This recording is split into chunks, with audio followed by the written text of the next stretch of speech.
Delhi car blast के मामले में अब हरियाणा के फरीदाबाद स्थित अल फलाह यूनिवर्सिटी पर भी जांच का शिकंजा कसता जा रहा है। यूनिवर्सिटी का founder vice chancellor Jawad Ahmed Siddiqui का भी आपराधिक रिकॉर्ड सामने आ रहा है। वो धोखाधड़ी के केस में 3 साल तिहाड़ जेल में भी गुजार चुका है। इस बीच उसके यूनिवर्सिटी से जुड़े संदिग्ध कारनामों और कथित अनियमितताओं की जांच को लेकर कई एजेंसियां सक्रिय हैं। यूनिवर्सिटी का संस्थापक जवाद अहमद सिद्दीकी, उस पर ईडी के कई आरोप हैं और वो विदेश भागने की फिराक में था, लेकिन इससे पहले ही उसको हिरासत में ले लिया गया। वहीं ईडी ने छापेमारी के दौरान 45 करोड़ रुपए जब्त किए। इसके साथ ही अल फलाह पर गैर कानूनी तरह से 8 साल में 415 करोड़ कमाने का आरोप। अल फलाह पर धोखाधड़ी से फीस के रूप में बड़ी रकम वसूलने के आरोप है। इतना ही नहीं, अल फलाह के कारनामों में यही खत्म नहीं होते। यूनिवर्सिटी पर यूजीसी मान्यता लेने संबंधी फर्जीवाड़े का आरोप है। दस्तावेजों के मुताबिक यूनिवर्सिटी से जुड़े कई अकाउंट्स में संदिग्ध लेन देन की बात सामने आई है। कई शेल कंपनियों और फर्जी खर्चों के जरिए करोड़ों रुपए की फंडिंग के हेरफेर की बात सामने आई है। एजेंसियां इनकी पड़ताल में जुटी हैं कि आखिरकार इनकी फंडिंग के तार जुड़े कहां से। अल फलाह मामले में ईडी ने जो कार्रवाइयां की हैं उनमें डिजिटल डेटा, कॉन्ट्रैक्ट फाइल और बैंक स्टेटमेंट्स भी जब्त हुए।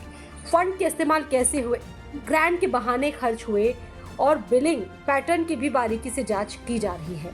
इसके साथ साथ अल फलाह यूनिवर्सिटी के चेयरमैन जावेद अहमद सिद्दीकी के परिवार के नाम दर्ज एक आवासीय संपत्ति को अवैध घोषित किया गया। बोर्ड ने मकान पर नोटिस चस्पा करके 3 दिन के अंदर अवैध हिस्से को ध्वस्त कराने का निर्देश दिया। साथ ही बोर्ड ने चेतावनी दी कि अगर निर्देशों का पालन नहीं किया जाता तो संबंधित पक्ष से इस पर होने वाला पूरा खर्च वसूला जाएगा।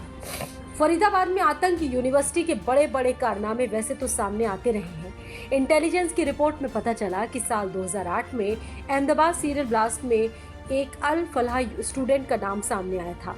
अल फलाह यूनिवर्सिटी के आतंकी मॉड्यूल से तार जुड़ने से अब पूरी तरह से जांच एजेंसियों के शिकंजे में आ चुकी है। शिक्षा की आड़ में धार्मिक कट्टरपंथियों का अड्डा बन चुकी ये यूनिवर्सिटी रोजाना नए खुलासों की वजह से चर्चा में है।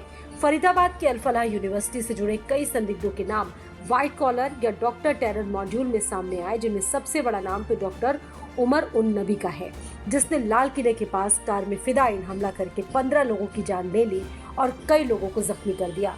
डॉक्टर उमर की तरह ही डॉक्टर मुजम्मिल, शकील और डॉक्टर शाहीन सईद भी इसी यूनिवर्सिटी में प्रोफेसर हैं, जिन्हें गिरफ्तार किया गया।